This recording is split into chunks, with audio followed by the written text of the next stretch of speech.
Assalamu alaikum wa rahmatullahi wa barakatuh to all of my Muslim brothers and sisters, and welcome to our guests and welcome to our at-home viewers at One Ummah TV, where we are simply trying to get the message of Islam out to as many people who are wanting and willing to listen. We are broadcasting live tonight from College Station, Texas, the Augieland they call it, correct? Broadcasting from Augieland. Not far north from Houston, Texas, which more people are probably familiar with Houston, Texas than College Station, the home of Texas A&M University. And tonight we are going to discuss a very important topic. And I'm not going to sit here and tell you I have all the answers, because I don't. I'm one person, I'm one human being. I don't have all the answers. But tonight we're going to discuss who does have all the answers and what is the reason for everything that we see around us, including ourselves. What is the purpose of life? Now, that is a question that humanity has asked itself since the dawn of time itself. Why am I here? What is my reason? What is my purpose?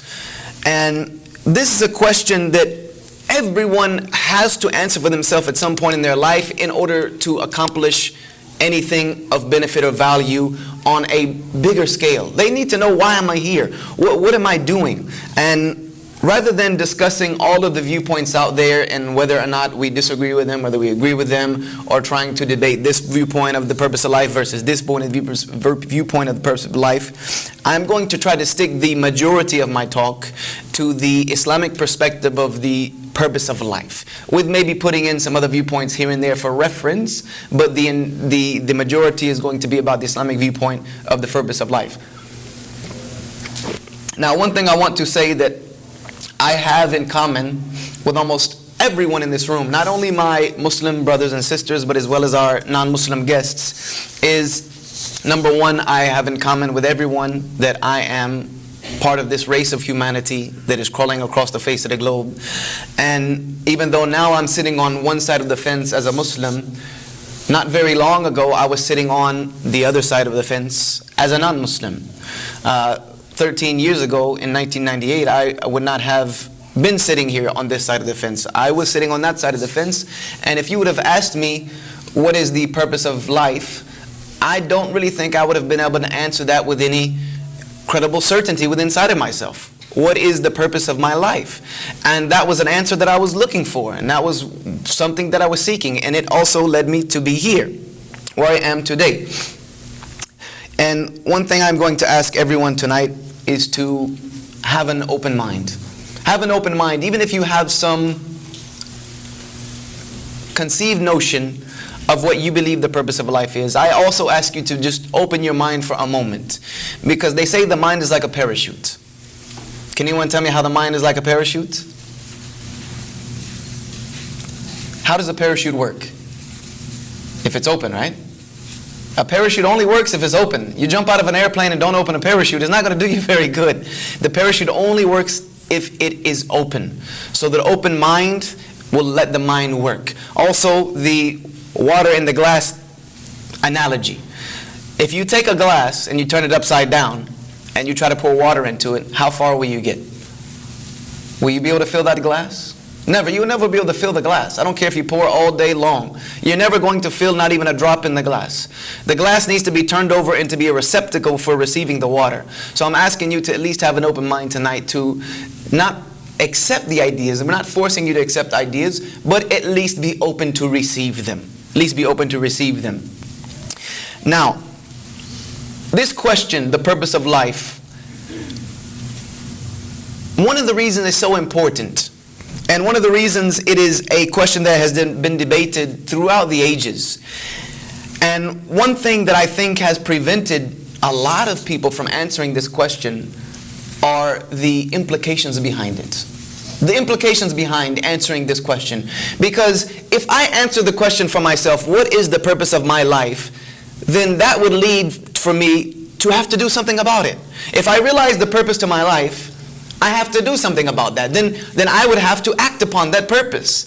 And what if I decide that the purpose of my life, or if I find out the purpose of my life, is something completely different than I have always known, or something that I have always held as a value, or something that my parents have taught me, or something maybe that my teachers have taught me, or our pastor has taught me, or whoever has taught me?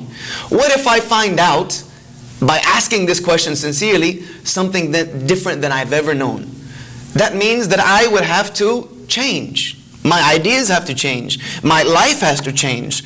Everything about me is going to change revolving around that purpose. And one thing, if human beings are afraid of anything, we're afraid of change. Change is frightening. Change is very frightening, especially when it's major change. And there could be no more major change than answering for yourself, what is the purpose of my life? And when it comes to purpose, what is a purpose in and of itself? Purpose is a reason, a reason for, a reason to. If you have no purpose in your life, then you have no reason to continue to get up every morning. Everyone lives their life with a purpose, whether or not they know it. Whether or not they've answered that question for themselves, they are living their lives according to a purpose. You get out of the bed in the morning, right? Everyone here gets out of the bed in the morning, correct? If you get out of the bed in the morning, you have a reason for getting out of the bed in the morning, correct? You don't just automatically jump up and get out of the bed and say, involuntarily. You get up for a reason. Most of you get up to go to school, right? You get up, I have to go to school, I have to go to class, I have to go to work, I have to make a paycheck. Even if you get up like me some mornings, I crawl out of the bed sometimes, I think, just to get a good cup of coffee. Whatever it is, you're getting up for a reason. You go to work for a reason. You go to school for a reason. You continue to live your life for a reason. But maybe you have not pinpointed it yet. Maybe you haven't well defined that reason. Maybe your reason is always changing. Right now your reason may be to go to school. Later on your reason may be to go get a job and to go to work. Later on your reason might change. So our reasons for getting up, our reasons for living might change. But one thing that is very beautiful about Islam is that the Muslim is taught to fine-tune that reason. Fine-tune that reason to a central point, to where everything I'm doing in my life, whether it's going to school, whether it's going to work, whether it's getting up just to pray, whatever it is, I'm getting up with one central focus, one central reason, one central purpose. Do I do everything in my life? And everything in my life revolves around that hub of purpose. And the Muslim is taught to fine-tune that. And that starts at the age when we begin to understand the world around us, and that purpose and that reason for doing things continues until the day we meet our death, the inevitable resting place of all human beings. You know, as they say, life is all about from the womb to the tomb. We are all racing towards death. Every single day you are racing towards your death. Every breath you take, every single moment that passes, you are racing towards your eventual end. None of us are immortal. We are finite beings. So when someone fine-tunes their purpose and their reason, they become a much more productive individual. When you look at people who are ultimately successful in the world, let's just take the business world. If you look at people like the Bill Gates of the world, the Steve Jobs of the world, the Warren Buffetts of the world, if you ask them, what gets you out of bed in the morning? They will snap right immediately and tell you. They'll give you a reason. What gets me out of bed in the morning? What made you continue to do what you were doing even though your company almost tanked? What made you overcome this hurdle? What made you do this? And all of these questions, you will get almost a similar response, because these people have fine-tuned a purpose for their life. Even if that purpose was just to make technology help people in their lives and to make communication better, or maybe if it was just to make their wallets fatter, or whatever it was, those things drove them. And they worked on it so much and they drove them so much that hurdles that were put in front of them didn't faze them. Setbacks in their companies didn't faze them. People coming against them didn't faze them. Other companies that would come and rival them or in competition didn't faze them, because they had a purpose. And that purpose continued to be in front of them all the time. Let me give you an analogy to this purpose question. Let's say we went to run a race. What's the major highway? What's one of the major highways near here? 76? 6? Highway 6, just 6? Let's say they block off Highway 6. And we go, and we all line up for this race. We're ready, we're pumped up, we got our everything going. And we ask, how long is the race? And they say, the race is 10 kilometers, 26. Or if you want a marathon at 26.2. They put the 0.2 there because anybody can run 26. It's those 0.2. Anyway, they say it's this long. Now, if it's 10 kilometers and you begin to run, we're all running, correct? And we get to the 9th kilometer and we start to get tired. You start to get fatigued, or you get a cramp in your side, or your leg starts to hurt, or you get dehydrated. Now, you're almost there. What are most people going to do in this situation? They're going to push through the pain. They're going to push through it. They're going to make it to the end. Why? Because they know, I'm trying to get to that 10th kilometer. I'm trying to get to that finish line. They have that finish line in mind, and they're going to get there. Cramp, no cramp. Thirsty, no thirsty. Leg hurting, no leg hurting. You've even seen some runners just completely, their body just fall apart, and they would drag themselves across the finish line because they know where they're wanting to go. The race has a purpose, correct? Yes or no? Now, what if we go out and begin and we ask, okay, how long is the race? I'm ready to go. They say, what do you mean, how long is it? There's no end. You just run. We're just running. All right. Most people, right then, thank you very much, I'm going back home. Right? There's no point to this race. And for those who decide to run this race, if you get to that 8 kilometer, 9 kilometer, 10 kilometer, and you get that cramp and pain and thirst, what are you going to do? You're going to stop. Why? Because there's no point to continue to go on. There's no reason for me to push through this pain. There's no reason for me to continue to hurt myself. Because there is no end to this race. And so in the race of life, if you have a purpose, then you have a reason to keep going on. If you have a bad day, you get up in the morning again. Right? Even if I had a bad day yesterday, it doesn't mean I'm going to not get up this morning. No, I'm going to continue on because I have a reason for getting up in the morning. When you have class in the morning, if you have a headache, don't you go to class? 9 times out of 10? Yeah, you go to class. If you're tired, you got to go to class. Even if you're sick sometimes, you got to go to class. Because you have a purpose for getting up. You got to go to work. You got to make that paycheck. Paycheck's not going to come with me laying in this bed. So you have a reason that you get up and push on. But for someone who has no purpose in life, they lose complete purpose of life. These are people who end up committing suicide. These are why people will commit suicide. People commit suicide because they give up. The pain or something becomes so unbearable that they don't see a reason to push through it. There is nothing on the other side from me. I just give up on life. They lose focus of purpose. People become addicted to drugs and alcohol and all of the types of vices because they have no real purpose in life. And their purpose becomes to find themselves at the bottom of a bottle. Or their purpose becomes to down a bottle of pills. Or to get high, or whatever it is. That becomes their purpose. They want to give their life a reason. And if they don't have a reason, they find a reason. And normally those reasons become vices. They become addictions. They become cancers upon society. So can all of you begin to see the difference between having a purpose in life and not having a purpose in life? Whatever it is, you must have a purpose in order for you to accomplish things. And if you haven't defined that purpose, I'm going to tell you, there's no better time than now to figure out what is your purpose in life. And what are you doing here? Now, if we look at the world around us, if we just stop for a moment, I know our lives are so hectic and busy that we don't really, take the advantage of admiring what is around us anymore.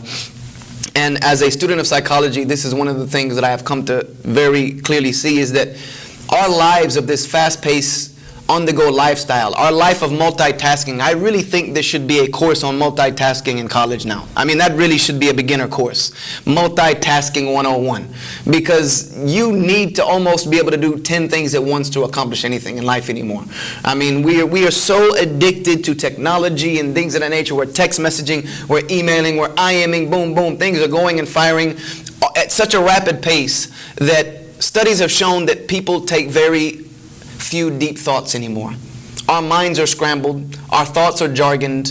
We think like we live, multitasking things. If you ever want to find out how crazy your mind is running, just go for a moment in a quiet room, sit down, be quiet, and be cognizant of your thoughts.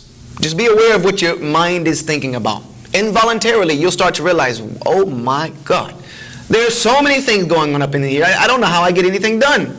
And that's just how society has become. People take very seldom chances and take very few occasions to sit down and reflect upon anything. One thing and just focus on it and reflect. If we were to take a moment and reflect on the world around us and the creation of the universe at large, and I am going to talk to you from a creationist perspective. Creationist perspective. If we look at the world around us, everything has a purpose. Everything within the heavens and the earth has a purpose. This world has a purpose. Air that we breathe, the way it comes to us, it's there for a purpose. If it wasn't there, we wouldn't be here. The sun has a purpose. The moon itself has a purpose. Without that moon, we're not here. The way the earth is positioned to rotate around the sun has a purpose. Without that earth being positioned right where it is, we wouldn't be here. Nothing would be here. Everything has a purpose around it. And for someone to say that this entire system of the universe and its greatness and the things that we don't even understand of yet, but what we can grasp and even what is around us, what is in this earth, what is in the human body, for someone to say that is all a system of random chance, that is all a system of random chance, or to put it technically, a random set of coincidences. A random set of coincidences happened so that everything that is could come into being. That would basically mean that everything that exists right now exists for no purpose whatsoever. That is the equation of that statement. For me to stand here and say everything that exists right now is due to a random set of circumstances and coincidences is for me to say this earth, this world, this universe has no purpose whatsoever. And that really is a very pessimistic outlook on life. Because were that to be the case,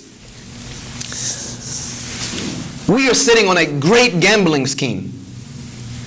Because for a random set of coincidences to happen like this is just as easy, and this has been used many times before, this equation, but I'm going to repeat it because of how beautiful it is. Anybody here gone through advanced calculus, theories of probability? Raise your hands. Okay, so you should be able to answer this for me. And you've probably heard this before.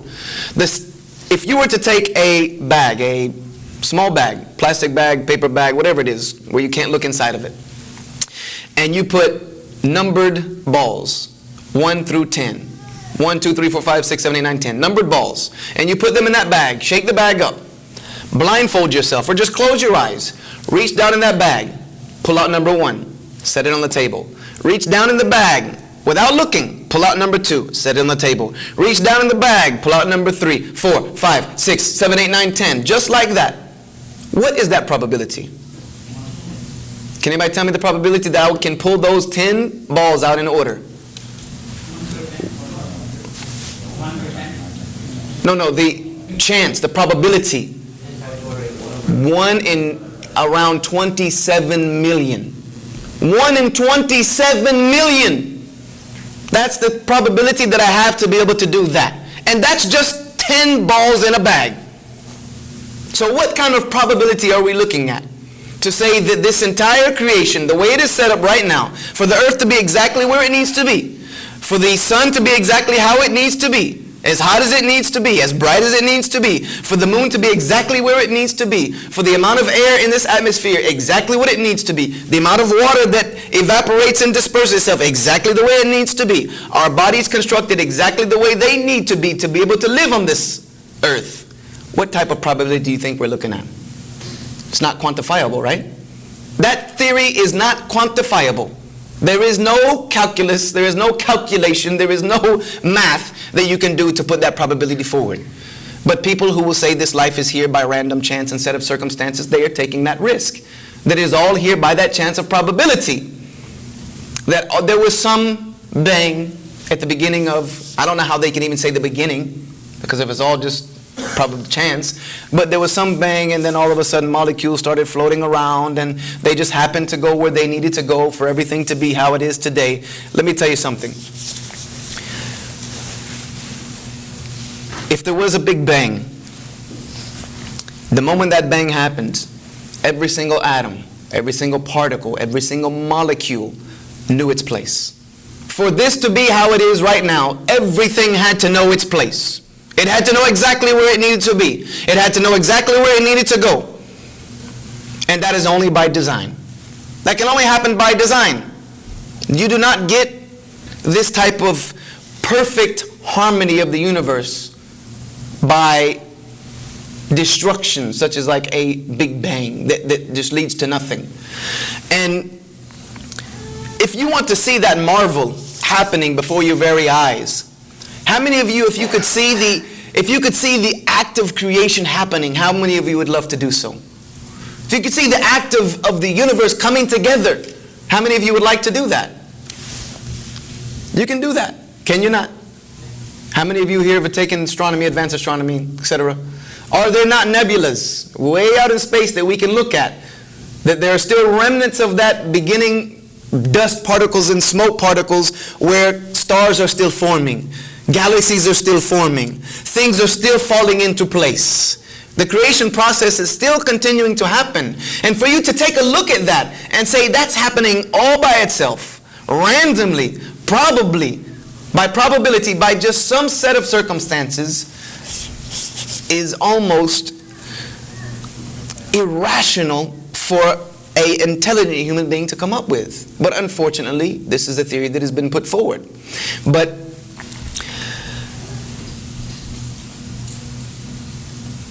most people, I will give them, and all of you, I will give you the benefit of the doubt that your capacity, the capacity of your mind to reflect, to analyze, to deduce logical conclusions will lead you to see that there is something bigger than just some random chance.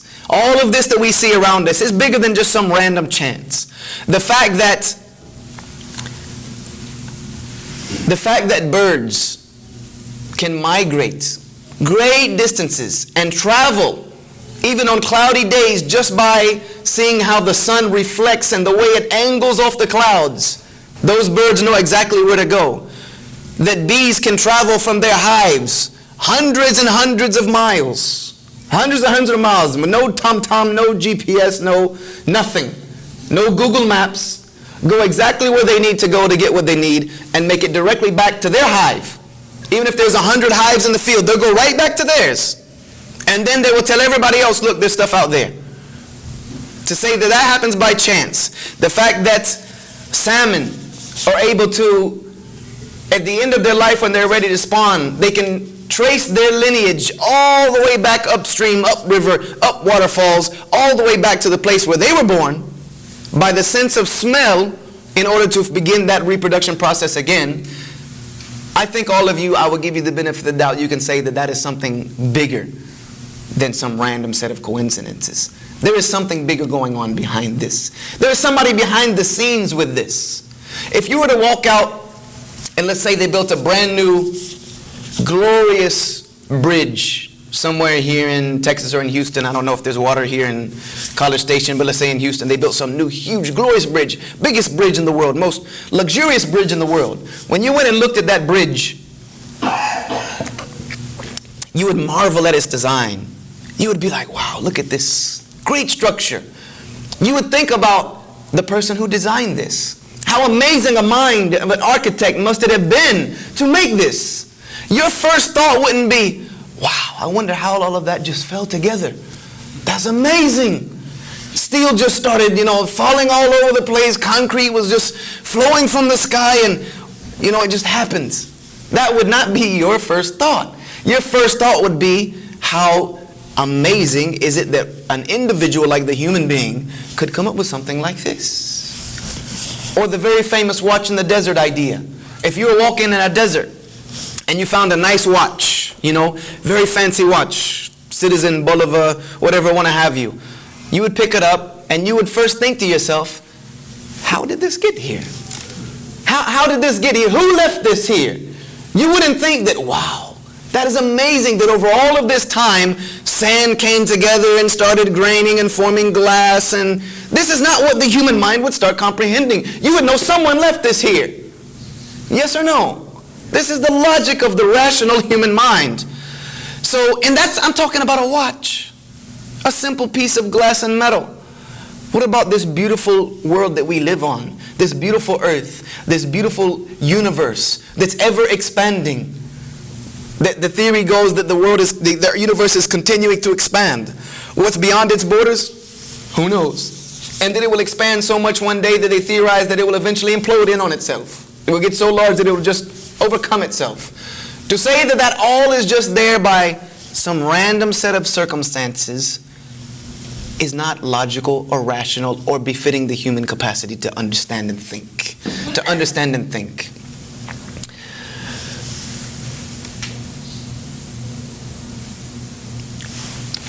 Now, let's just go down, let's boil it down a little bit more. Let us look at the human itself. Take a look at yourself for a moment. Just think about yourself for a moment. Think about the design of the human being. Think about the mind, the brain that is contained inside of this cranium of ours.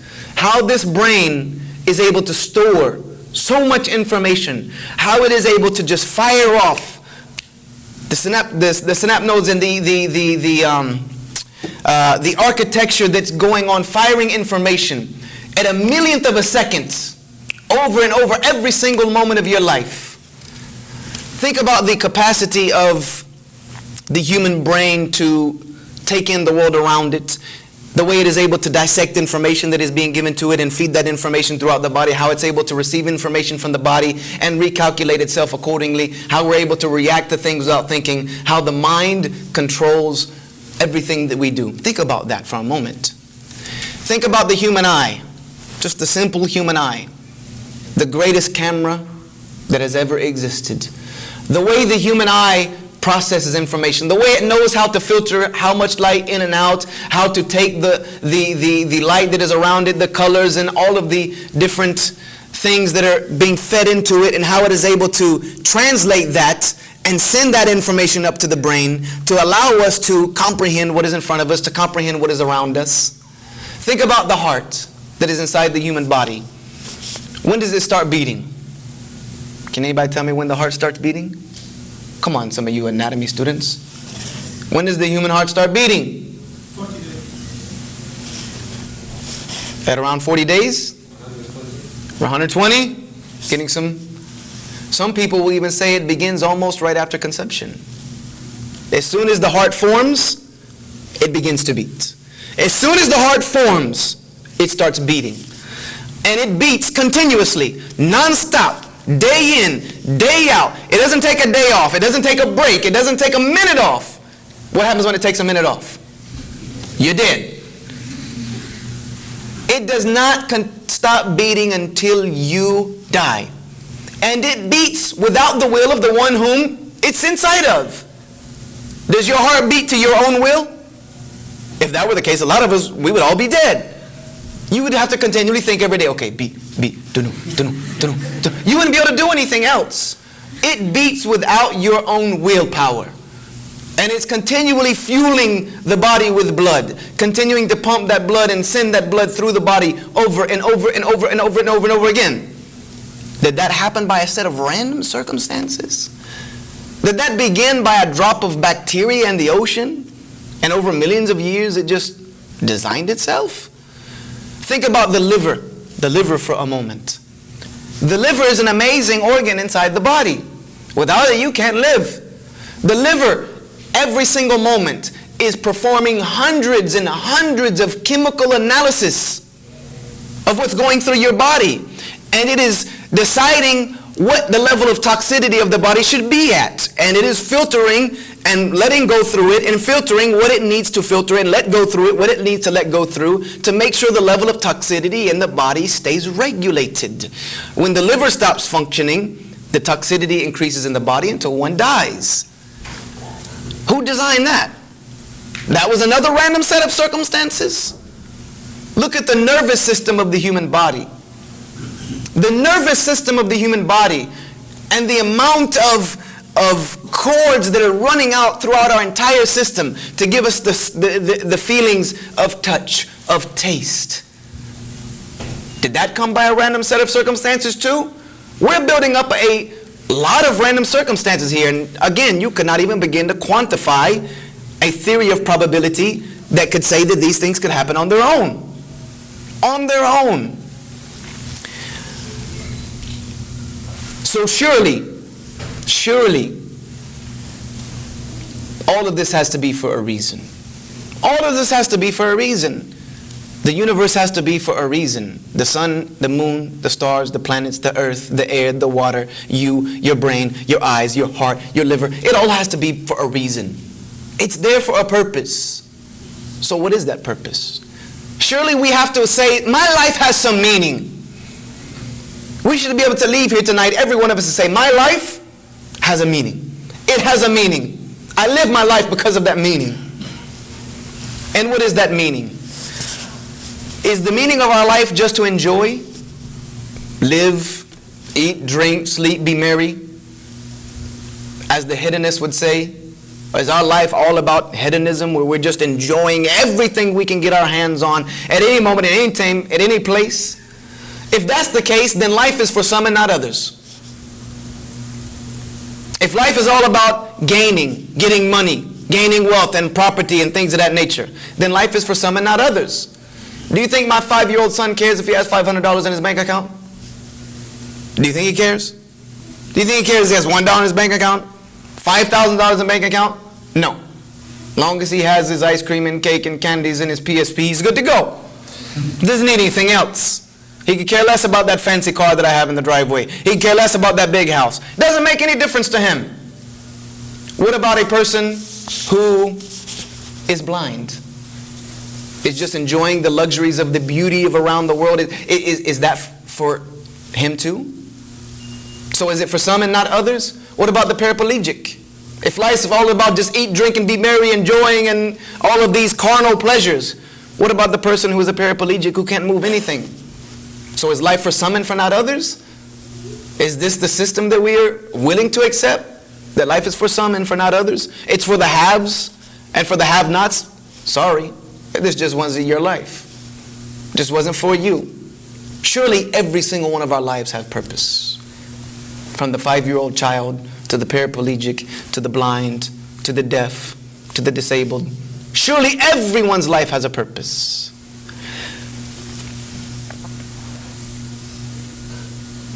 If we were to say that life is only about enjoying these pleasures, then for someone like the paraplegic, the only recourse for them would be, we'll just euthanize them. Why not? Why not? There's no point. Just give up. Look, just drink this. Just end it for yourself. Quit putting yourself through all of this misery.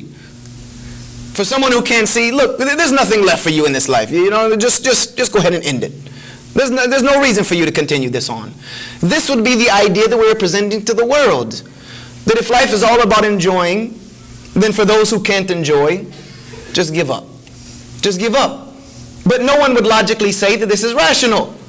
Matter of fact, you go around doing this, I guarantee you're going to jail.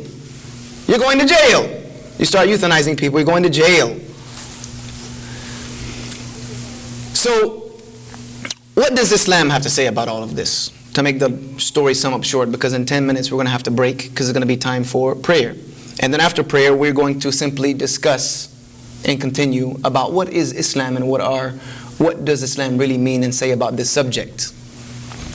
One thing that I want to be very clear about Islam, very, very clear. Islam is not an abstract. Again, Islam is not an abstract idea. What do I mean by abstract? Can anybody tell me? Come on, this is interactive. I don't like to just be lecturing. Interactive. What is an abstract? What is an abstract idea? It's up to interpretation. It's up to interpretation. It's up to the eye. It's in the eyes of the beholder, as they say. Islam is not an abstract idea.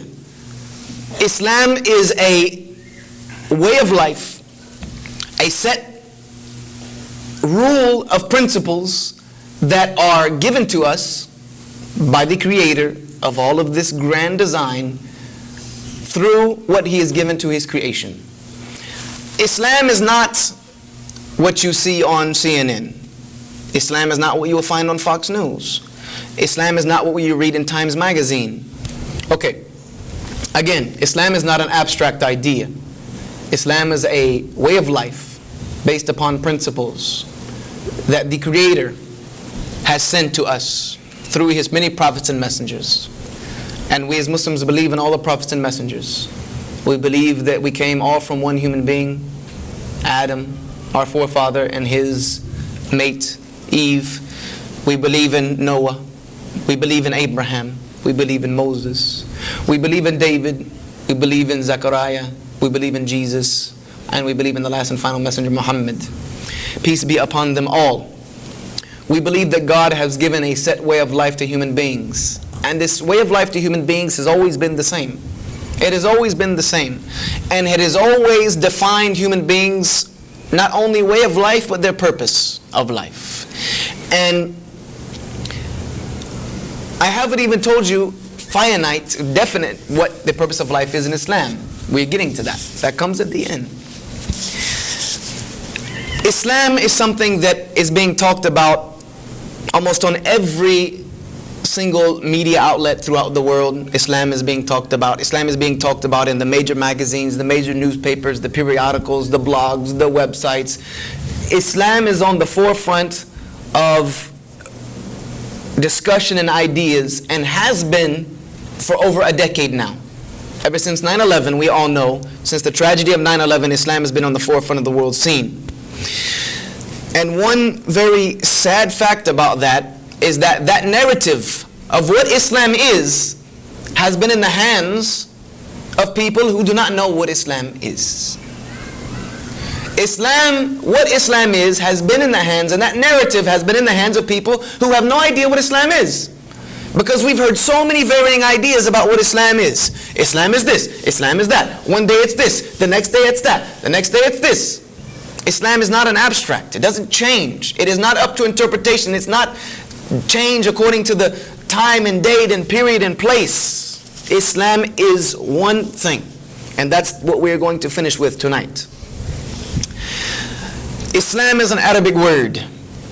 It's an Arabic word coming from a root system. For those of you who know Semitic languages come from a root system. The grammar comes from a root system. Islam comes from a root word, salama. Salama, S-L-M, salama. Salama has many different meanings. It has different connotations. Now a lot of people will tell you that Islam means peace. Islam means just peace. Yes and no. That's not the complete picture. That's not just. Because Islam does mean peace, but that is an end idea. That is an end idea. Islam also means submission. Submission, meaning that I submit myself to something. I am being subservient to something. Salama. It also means sincerity. Being sincere towards something. Having sincerity towards something, whether it's an idea, or whatever it is. Sincerity. It also means obedience. Being obedient to something. I am obedient to something. And then it also means peace. Islam simply means, if you want to put it in the English language, Islam means that I submit myself to the one who created me. I submit myself to the one who created me with sincerity, in obedience to him, so that I can have peace in my life and I can have peace in the next life. This is Islam. And this is all that Islam is. Again, Islam means I submit myself to the one who created me. In obedience to him means I do what he wants me to do. I stay away from what he wants me to stay away from. With great depth of obedience to obtain peace in this life and peace in the next. That is Islam. Anything other than this is not Islam. Now, did I bring up the word terrorism in that definition? Did anybody hear me use the word terrorism? It's a question. No, right? So is Islam terrorism? No. That's an oxymoron. It's an oxymoron. You guys know what an oxymoron means, right? Two statements that you try to put together, which are actually in complete opposite or complete difference to one another. Did I say Islam is oppression? Did I mention oppression in this definition? Did I mention oppression in this definition? No. Islam is only submission to the Creator with sincerity and obedience to Him to obtain peace in this life and the next. That's it.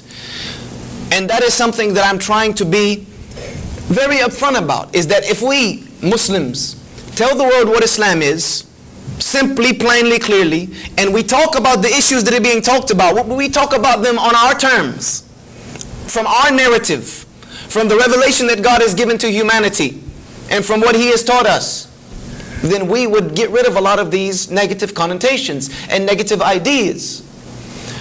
So, within that definition, for someone to say Islamic extremists, Islamic extremists, did I mention extremism in that idea, in that definition anywhere? No.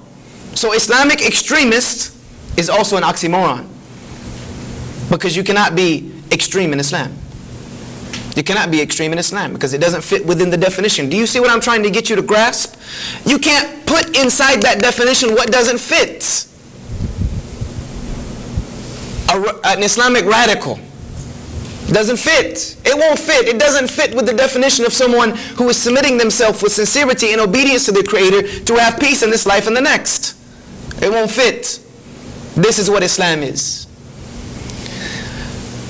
What is a Muslim? We hear all the time, Muslims. Muslim this, Muslim that. Nobody knows what a Muslim means. And let me tell you, for benefit of our non-Muslim guests, because even I find Muslims they tend to use this word a lot because it's used, and I want to get us away from this. You guys have heard it called Muslim before, right? Muslims or Muslims. Please don't use this word. I'm asking you. Please don't use this word. This word has very negative connotation, and it's for a reason. Can anybody tell me what the word Muslim means? An oppressor. It means someone who oppresses people, someone who harms people. It also comes from a root word, but it's not SLM. It's ZLM. Dhulam. Dhulam means to harm or to wrong or to oppress people. So when you say, if I call myself, oh yes, I'm a Muslim. I hope not. I hope not. I am a Muslim. Muslim. Muslim means very simply, and I'm going to let you define it for yourself. I'm going to little grammar lesson here. And honestly, I'm going to tell you, I know more about Arabic grammar than I do about English grammar. It's just unfortunate, but it's the fact. I'm from the South. Our grammar is completely different. In English, we have something that you put at the end of a word to denote action, correct? If you want to denote action for a particular thing, like for instance, I'm talking, right? If I wanted to note that I'm doing action, I would be called a talker. What is that called in grammar? The ER at the end. Man, you guys are bad. At the end, it's a suffix that denotes action. If I walk, I'm a walker. Correct? You put ER on the end, it denotes action, correct? You take the verb, you put the ER on the end, it denotes the doer of action, correct? In Arabic, there is a very similar rule. Similar rule. Except that it is a prefix that goes at the beginning of a word. For instance, that prayer, that call that you just heard for prayer. Do you know what is that called? What is it called? The adhan. The adhan. And the one who calls it is called the mu'adhin. The way you denote action in the Arabic language is you put a M. An M at the beginning of the word. Just an M. You put an M at the beginning of the word. You put a little vowel, U, and you denote action. Mu denotes one who does. One who does, correct? Come on, you guys. Am I wrong? Right? Yes? No? Give me something. So, the adhan, the one who calls it is called the mu'adhan. Mu'adhan. So, if we take Islam, which means, and it is a verb as well, it means to submit myself to the Creator with sincerity, in obedience to Him, to obtain peace in this life and the next. And I want to denote that action of a doer. I put that M-U at the beginning of it. What does it become? Mu-Islam, or if you put it together, Muslim. Muslim means someone who does Islam. Very simply. Someone who does Islam. A Muslim is someone who submits themselves to their Creator every single day of their lives, in sincerity to Him, in obedience to Him, to have peace in this life and the next. So, Muslim fundamentalists Muslim radical can exist. You can be fundamentally Muslim, yes, absolutely. Muslim extremists, Muslim terrorists, Muslim whatever you want to call it, if it doesn't fit in with the definition, it will not work. It will not work. And I'm giving these things to you as gently as I can, so that you can see when you hear people talk about Islam, you can use your own barometer, whether they're telling the truth or not, whether they're being honest or not. Because a lot of the times they're not being honest. This is what Islam means. And this is the purpose of life in Islam. The purpose of life in Islam, the reason why we are here, the reason God created us and placed us on this earth, was to submit ourselves to Him every day of our lives with sincerity, in obedience to Him, to have peace in this life and in the next life. Does this sound familiar to any of our guests? Does this way of life sound familiar to any of you? This is the way of life God had for Adam. This is the way of life God had for Noah. This is the way of life God had for Moses. This is the way of life God had for Abraham. This is the way of life God had for David. This is the way of life Jesus lived. He lived a life being submissive to God. He lived a life trying to please the Father who is in heaven. He lived a life to have peace in this one. And He tried to bring peace to humanity in the next life. This is simplistically the purpose of life in Islam. And does that mean I have to stand and pray all day to fulfill that purpose? Does it, brothers? No. How do I fulfill that purpose in life? To please my Creator with every single thing that I do, in obedience to Him with sincerity, and worship Him. There's a verse in the Quran that very clearly states the purpose of life. Sums it up.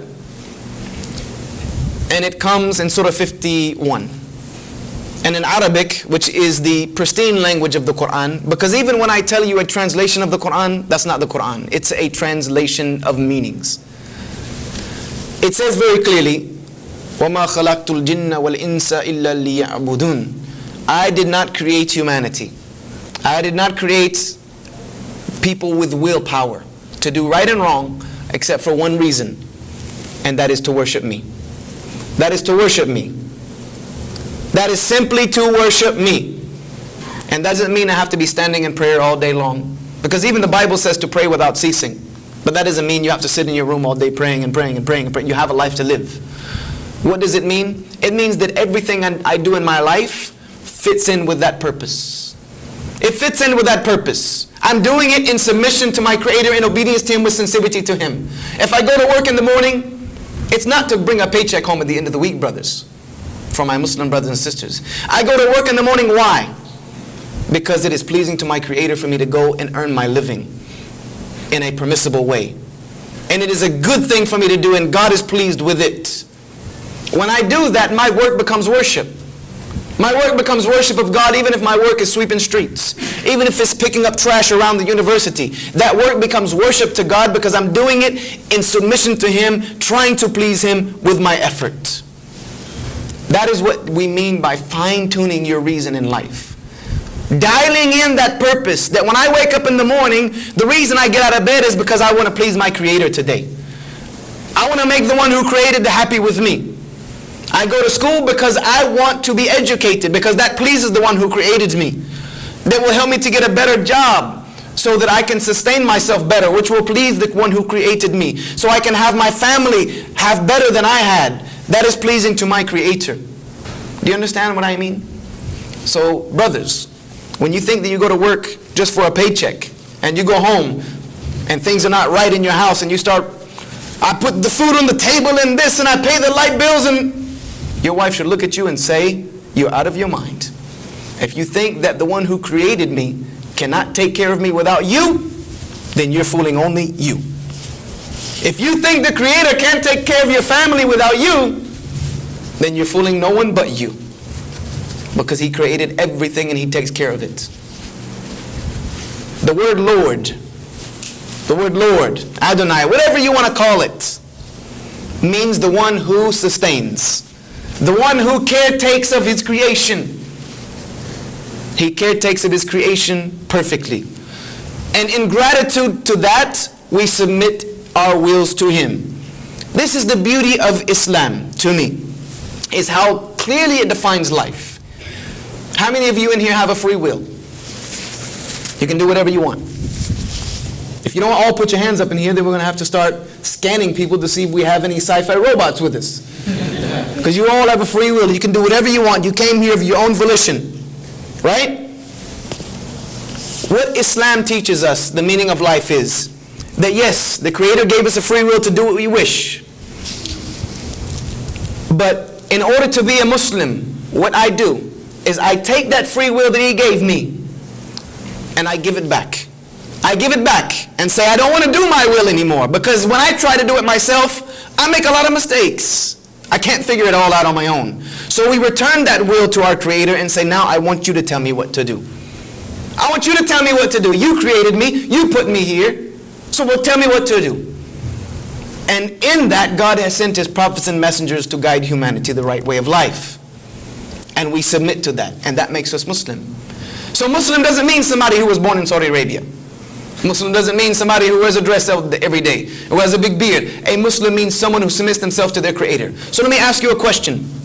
The sun that this solar system revolves around, is that sun doing what it's supposed to do? Does it take a day off? Does it decide, you know what, today I'm tired of this whole giving life thing. Take a day off. Does it do what it's supposed to do? Does it submit itself to the one who created it? So it is a Muslim. According to definition, the sun is a Muslim. The moon is a Muslim. Air is a Muslim. It does what it is designed to do. It doesn't take a day off. It doesn't say, you know what, God, I'm no more. No. Not going to be helping these people out anymore. I'm going to go out and just void myself in space. Right? Gravity, one of the laws of creation, is a Muslim. Gravity is a Muslim because it fits the definition of something that is submitting itself to its Creator and fulfilling its role. This is the meaning of life in Islam. For us to fall in line. Fall in line. For what goal? What purpose? Why do I give my will back to my Creator? Because I am making a transaction. And in that transaction, God says in the Quran, translated to mean, rejoice in the transaction that you have made. What is that transaction? I return that will to my Creator so that I can have paradise in the next life. It's a very simple transaction. A very profitable transaction, to be honest with you. I don't have to figure out my life anymore. I don't have to try to make sense of it all. I take what God has given me. I accept that. And in exchange, in the next life, forever and ever, I get paradise. Eternal bliss. That's a transaction. That's a deal, if you ask me. This is the purpose of life in Islam. Very simply, just to fall in line with the creation. Do what we were created to do. And the most beautiful of that creation is the human being. Because the human being is the only thing that the Creator created that can make a choice. The sun doesn't make a choice. The moon doesn't make a choice. Animals don't make choices. We make choices. And that is what makes us the greatest of His creation, or we can become the worst of His creation. And there's everything along that spectrum. Someone who turns back to their Creator and gives Him back that will, they are called a Muslim.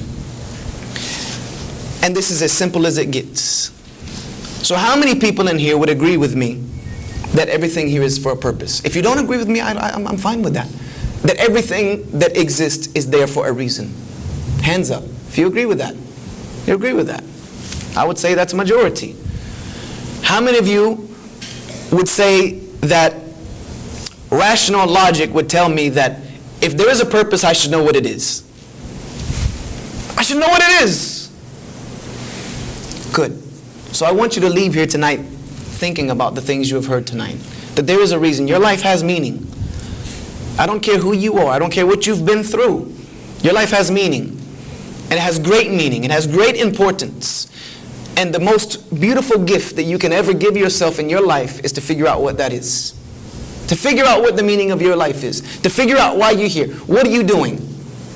And then live your life according to that meaning.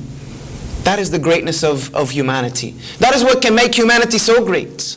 But when we lose grasp of that, when we lose sense of that, we live in chaos.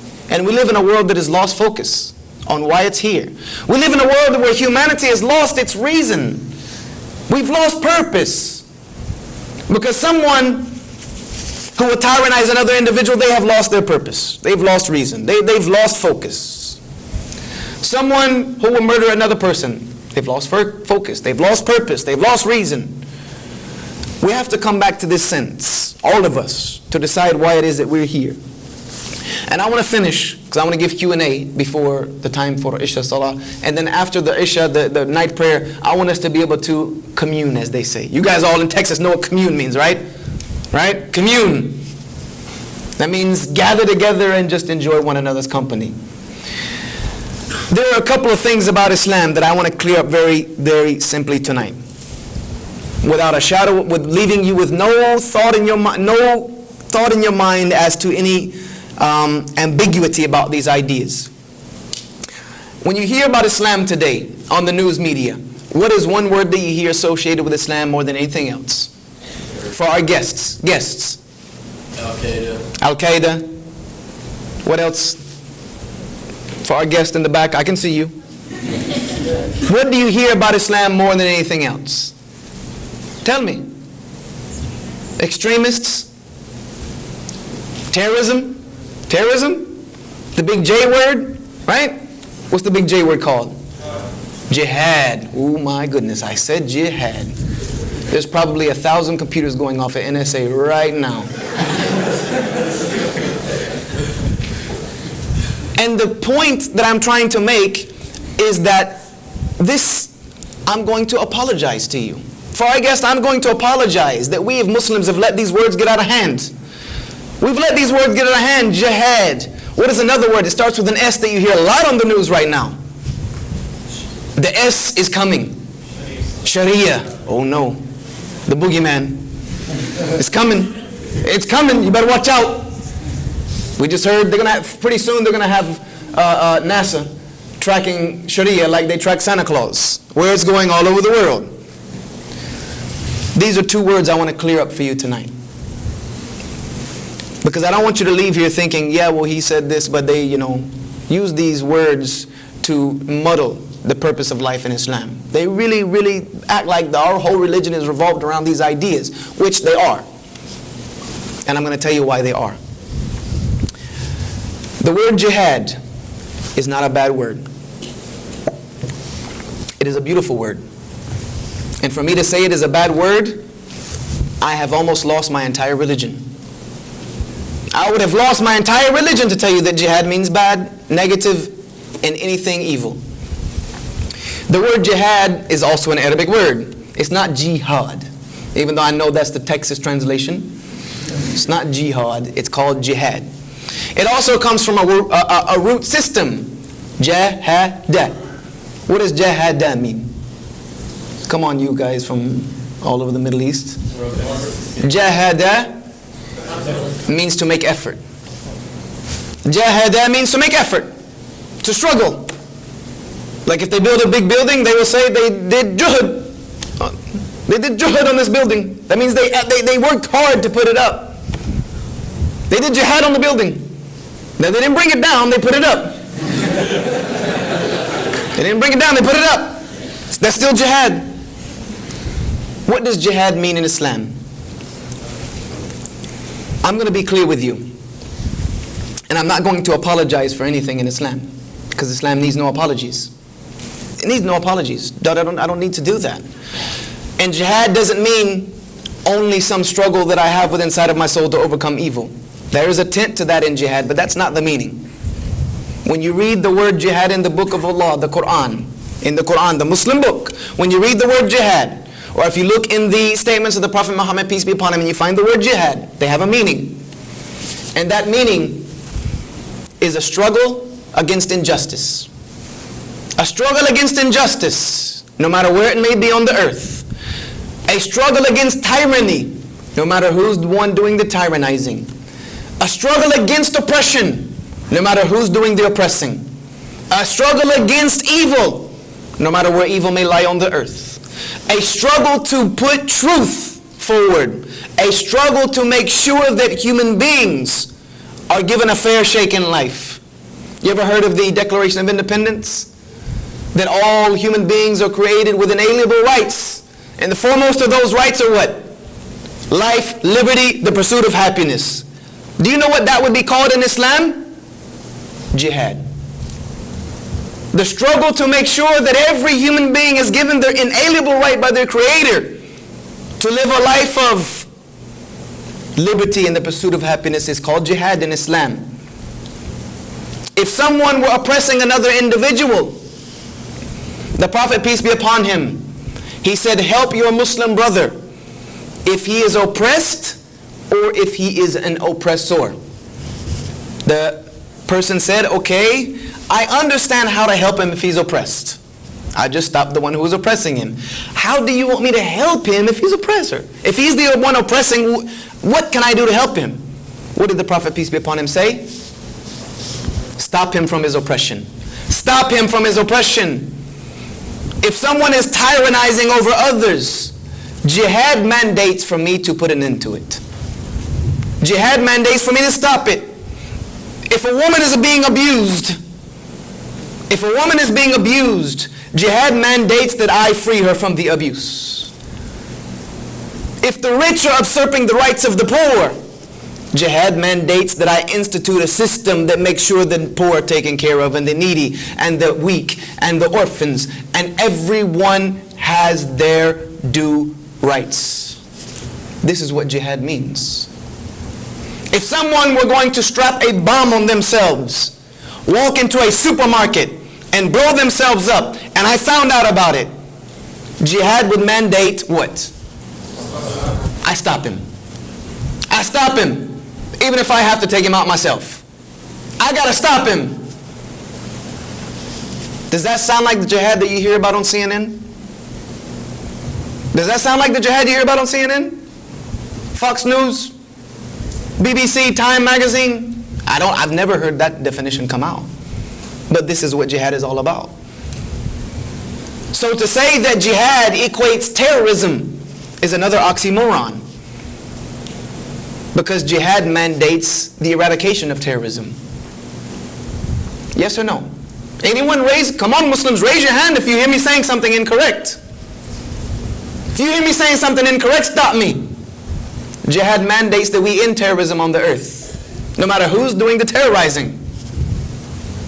For someone to usurp the rights of another person, jihad mandates that I stop it. For someone to steal someone's land unjustly, jihad mandates that I put it back in its right place. This is what jihad means. Now, did anyone hear anything about that definition that they think is wrong? That is wrong. Wrong as in an idea that we shouldn't do this. We shouldn't stop people from oppressing others. We shouldn't stop people from tyrannizing others. We shouldn't stop people from harming others, killing others, taking others' wealth without right. Does anyone disagree with that idea? Then you all agree with me that jihad is a good thing. Right? This is why I say that Muslims need to be clear about these things. We need to speak up. We need to stop letting these ideas become taboo. Sharia. Lastly, Sharia.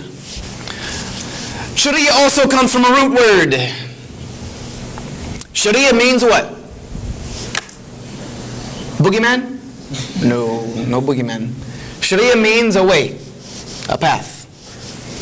A path. Linguistically, it means like a path to water. Like a route that's leading to watering or leading to some benefit. A path that leads to some benefit. This is what Sharia means. And Sharia in Islam is defined as a system of rules and regulations and laws that the Creator has designed for creation.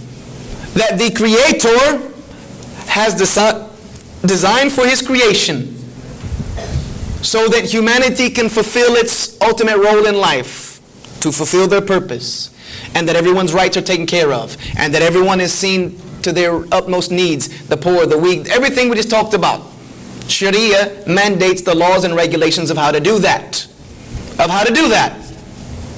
Now let me ask you, if you believe in a creator, if you believe all of this has a reason and a purpose and a design, and you're here for a reason, who do you think is more qualified to make up systems and laws and regulations and rulings and ways of human beings to conduct their affairs? The Creator, who put it all together in the first place, or the creation who is just wandering around on it? Who has the more qualifications? That is a question. The Creator has more qualifications.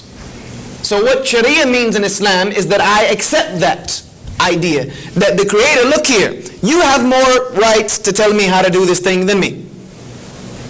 Therefore, I am going to accept what you have to say.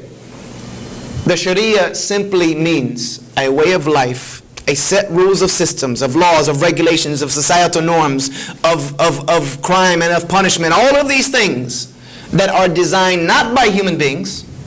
No human being came up with any law within the Sharia.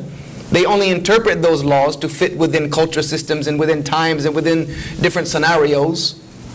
But those laws were given to us by the Creator in order for us to help us fulfill our role in life.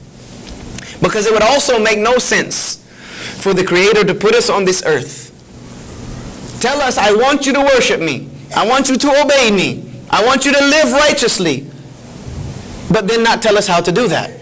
Not give us any guidelines. Just figure it out.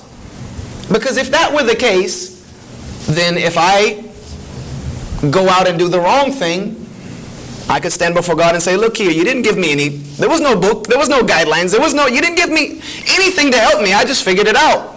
I made a mistake, it's all right, so be it. No. That logic would lead us to believe that the Creator would give us some guidelines. And all prophets and messengers gave their people guidelines.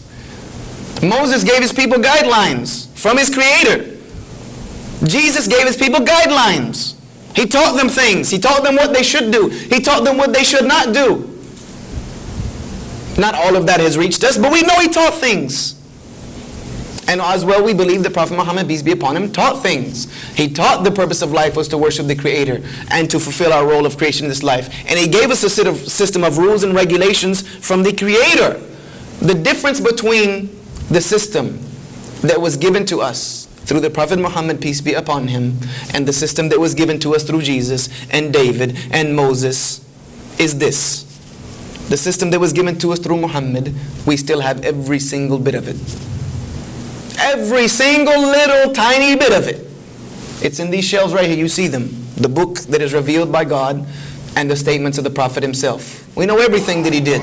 We know how he told us to eat. We know how he told us to sleep. We know how he told us to drink. We know how he told us to conduct ourselves with other human beings. We know how he told us to get married. We know how he told us to get divorced. We know how he told us to deal with crimes. We know how he told us to deal with our family relations. We know how he taught us to deal with rulers and governments. Everything is there. There's nothing for us to figure out. It is a complete system. This is what caused Michael Hart, Michael Hart, when he wrote his book, The Ranking 100, himself as a professing Christian, he wrote in the introduction, I tried with my greatest capacity to put Jesus number one. But justice wouldn't let me do so. Because Jesus was not a husband. He was not a father. He was not a ruler. His religion didn't become a civilization. Therefore, I had to put no one but Muhammad first. I had to put him as the most influential human in history. And that is all we're simply saying tonight, is that we believe in one God, and we believe the purpose of our life is to worship that one God, and to live our life according to the laws and regulations that He has given us. And we take that law and ruling and regulations, yes, we take them from the Prophet Muhammad, but that is not in absence of all the other prophets. We take them also, we believe they're the same rulings that God gave to Jesus, the same rulings that God gave to Moses. Were they tweaked? Yes, they were tweaked. Because the condition of the people of Moses is not like the condition of us. The condition of the people of Jesus is not like the condition of us. But in the year 600 CE, humanity was at a place where it can contain information. It could contain information. It could solidify rulings and preserve them for history. The proof is sitting right here on the books on these shelves with you today. The proof is sitting in the hearts of a lot of Muslims sitting right here. We've memorized these things by heart for 1400 years. So the proof is in the pudding, as they say, that we still have that pure, pristine system of life that was given by the Creator to the creation. Yes, the intermediary was Muhammad, but that does not mean that we don't believe in Jesus, we don't believe in Moses, we don't believe in David. No, we believe in every single one of them. And our purpose of life is well defined. And we are here tonight for that reason. All of these Muslims came here tonight to fulfill that purpose. And they get up every morning to fulfill that purpose. And I leave you with one final thought, as they say. It's not really a thought. It's a statement. Being that our purpose for life in Islam is to recognize our Creator and submit our will to Him and live a life according to Him. There's a very beautiful verse I decided to pick from the Quran. Very beautiful verse I decided to pick from the Quran, from many verses in the Quran. And it is a verse that comes in chapter 3. And in the Arabic language, it is a very, very beautiful verse. Very beautiful verse. But even you will grasp it in the translation of the meaning in English. It says, and to Allah, which Allah means the God. Allah is not the Muslim God. It means the Creator. It means the one who created us. Same God that everyone else who believes in a Creator believes in. We believe in the Creator and the one who put us here. It says, and to the Creator of all that exists belongs the dominion of the heavens and the earth. Meaning that He runs that. God runs that. And He is over all things competent. And indeed, in the creation of the heavens and the earth, and in the alteration of the night and the day, are signs for people who reflect.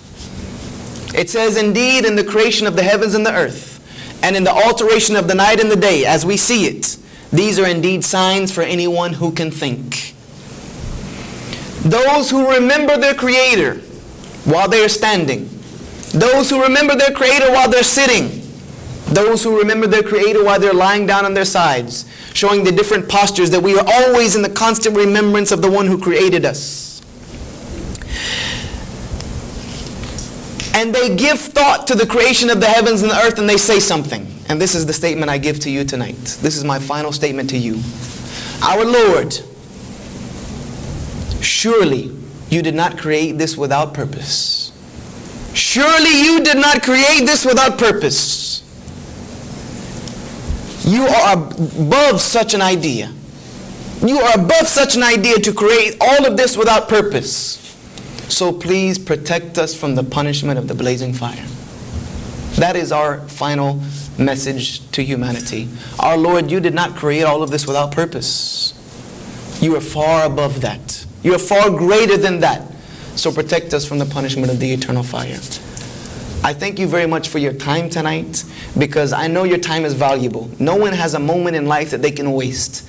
And I'm adjuring all of you, I'm imploring all of you, don't waste another moment of your life not knowing where you're going, not knowing what you're doing, not knowing why you're here. Figure it out. Figure it out for yourself.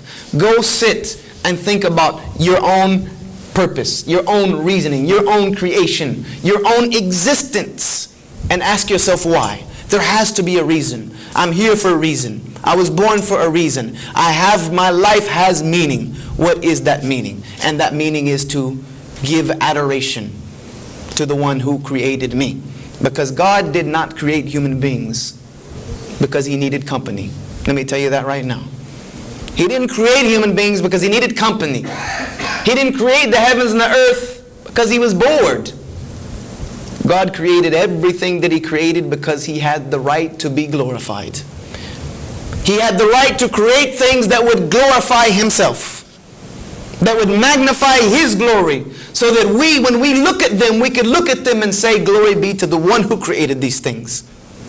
That is our reason to be here, to glorify the one who put us here. Thank you very much for your time and your patience, and I have been pleasure being with you. And our guests at home, if you want to ask any questions, you can send them over at info@1umatv.com, that website that you're on. There's a little button at the bottom that says email us. You can email and it will come directly to me.